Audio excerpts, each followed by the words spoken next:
Занимаемся самокритикой, переосмысливаем то, что мы сделали, то, что мы не сделали. Мне кажется, очень важно всем нам сейчас подумать об этом.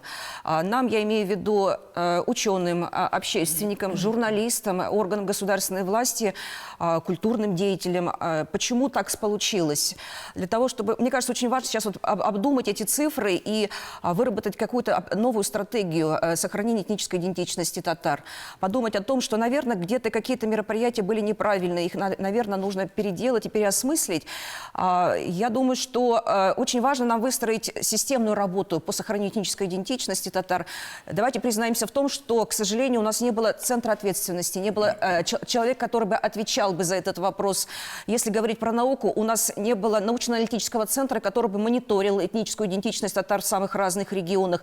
Были разовые выезды, наши экспедиционные выезды в регионы, в отдельные регионы, но они явно были недостаточны. Очень важно научное сопровождение вот этой политики сохранения этнической идентичности татар.